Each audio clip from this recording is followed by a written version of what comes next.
안녕하세요. 모든 시니어분들에게 유용한 꿀팁만을 쏙쏙 뽑아 전달드리는 시니어 정보톡입니다. 날씨가 차가워지면서 점점 겨울철이 다가오고 있음을 실감하게 됩니다. 특히 지금은 일교차가 매우 심해서 감기에 걸리는 분들이 많아지고 있는 것 같은데요. 여러분, 혹시 감기에 걸리는 이유 알고 계신가요? 감기는 단지 날씨가 춥다고 해서 걸리는 것이 아닙니다. 감기 바이러스가 내 몸속으로 침투를 해야만 걸리게 되는 것인데요. 감기 바이러스가 애초에 침투하지 못하게 된다면 어떻게 될까요?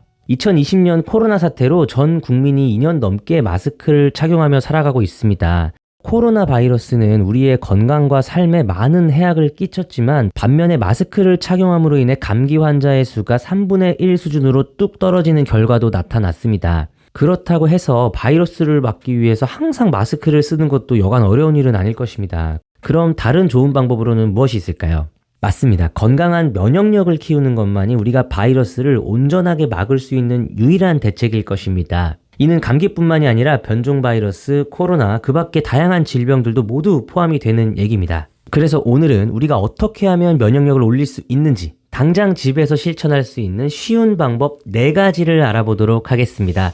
면역력을 올리는 첫 번째 방법은 체온입니다. 체온은 1도만 떨어지게 되더라도 면역력이 30% 떨어질 수가 있는데 반대로 1도가 오르게 되면 면역력은 5배가 올라간다는 사실 알고 계셨나요? 환절기에는 그만큼 우리 몸의 체온 관리가 매우 중요합니다. 그럼 먼저 체온을 올리기 위한 2가지 방법에 대해서 알아보도록 하겠습니다. 체온을 올리기 위한 가장 좋은 방법은 반신욕을 하는 것입니다. 반신욕을 할 때는 우리 몸의 체온보다 조금 더 높은 37도로 하는 것이 좋은데요. 잠시 5분이나 10분을 담그는 것이 아닌 20분에서 25분 정도 따뜻한 물에 충분하게 몸을 담그고 있는 것이 중요합니다. 반신욕은 우리 몸의 땀과 함께 노폐물을 배출시켜주고 혈액순환을 도와주는데 만약 조금 더 효과적으로 반신욕을 하고 싶으시다면 생강이나 쑥을 첨가하시는 것도 매우 좋은 방법입니다. 네이버에 입욕제 생강, 입욕제 쑥 이렇게 검색해보시면 쉽게 구매하여 사용하실 수가 있습니다. 간혹 어떤 분들은 아침 저녁에 매일 따뜻한 물로 샤워를 하는데 그것도 체온이 올라가는 것 아닌가요? 라고 질문을 던지는 분들도 많습니다. 하지만 잠깐의 따뜻한 물로 몸을 적시는 것은 피부 표면의 온도만 올려주기 때문에 본질적으로 반신욕과 동일한 효과는 보실 수가 없습니다. 그렇기 때문에 20분에서 25분 정도 몸을 충분하게 담그고 있는 것이 가장 중요하다는 점 참고하시면 좋을 것 같습니다.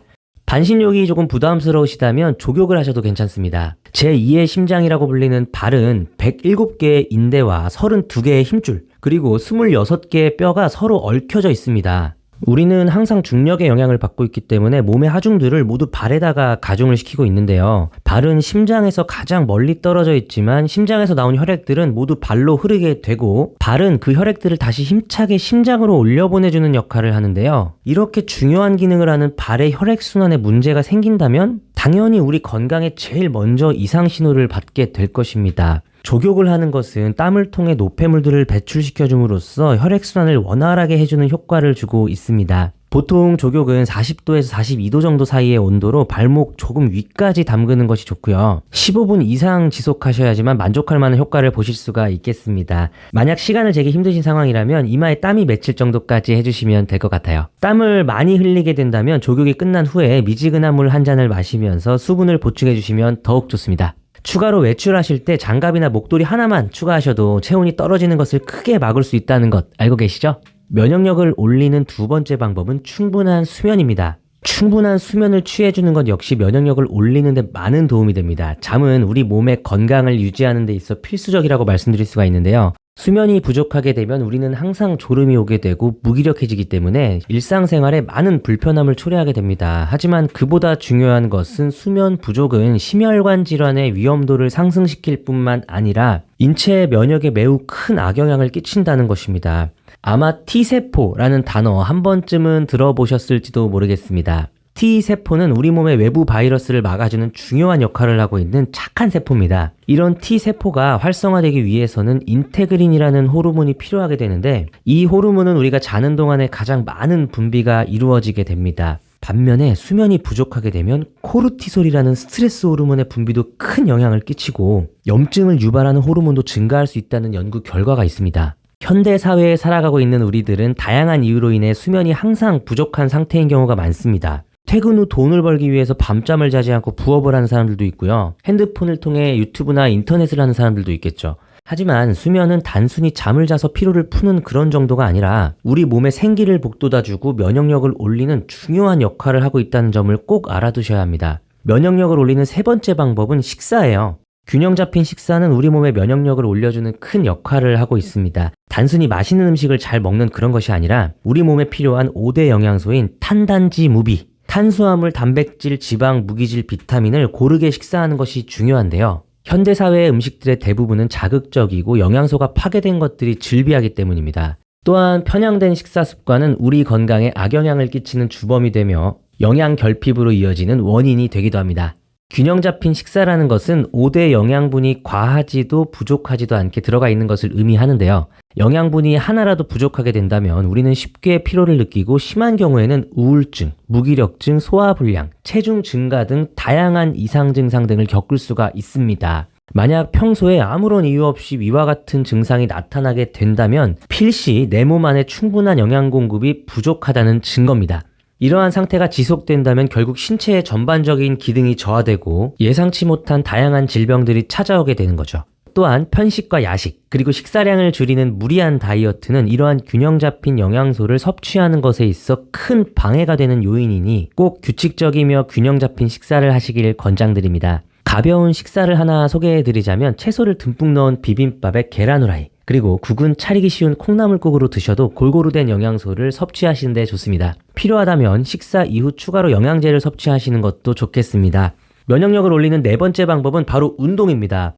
건강한 근력 운동은 우리 몸의 면역력에 이로운 효과를 줍니다. 우리 몸은 40대가 지나고 나서부터 천천히 근육이 빠지게 되는 사실은 이미 알고 계실 거예요. 하지만 근육이 하는 숨은 역할에 대해서는 모르시는 분들이 많으실 텐데요. 근육은 우리 몸의 질병에 저항하는 버팀목이자 회복력을 담당하고 있습니다. 암을 겪고 계신 분을 예로 들어보자면 암은 당장의 종양 제거가 가장 중요하다고 생각하실 수 있지만 암 투병으로 인해 근감소증이 나타나고 이로 인해 줄어드는 근육량으로 결국 체력과 면역력이 저하된다는 것이 더욱 위험하다고 볼 수가 있습니다. 또한 최근 스포츠 연구에 따르면 주 3회의 적절한 중강도 운동은 우리 몸의 면역력을 크게 상승시켜준다는 연구 결과가 있습니다. 이와 같은 결과가 나타나는 이유는 벌써 앞서 말씀드렸던 우리 몸의 체온이 올라가기 때문이기도 한데요. 운동을 하게 되면 우리 몸의 체온이 급격하게 상승하게 되는데 일정 온도에 도달하게 되면 면역 기능을 담당하는 자연 살상세포, NK세포가 활성화되면서 우리 몸의 면역력이 올라가게 되는 겁니다. 다만 무리하게 운동을 하시게 되면 오히려 악영향을 줄 수 있기 때문에 무엇이든지 자신의 체력값에 맞게 운동을 하시면서 처음에는 저강도 운동에서 시작하여 점점 강도를 올려나가시는 것이 좋겠습니다. 지금까지 우리가 당장 실천할 수 있는 면역력을 올리는 4가지 방법을 알아보았습니다. 여러분들께서 이미 알고 계시는 내용들도 많이 있으실 거예요. 하지만 무엇보다 중요한 것은 행동력이라고 생각됩니다. 운동으로 조금의 팁을 드리자면 처음부터 무리하게 계획하시는 것은 쉽게 질리기도 하지만 꾸준히 운동을 이어나가기가 어렵잖아요. 하루에 더도 말고 20분씩만 운동을 한다고 목표를 잡고 실천해보시면 좋을 것 같아요. 아니, 10분이라도 좋습니다. 만약 하루 10분을 한다고 하면 한 달이면 300분, 1년이면 3600분이라는 어마어마한 시간이 나옵니다. 하루 10분이 얼마 안 되는 것 같지만 1년, 3년 뒤에는 운동을 안 한 사람과는 하늘과 땅의 차이를 만들 것입니다. 그럼 오늘의 영상 여기서 마치도록 하겠습니다. 도움이 되셨다면 구독과 좋아요 부탁드릴게요. 감사합니다. 시니어 정보톡이었습니다.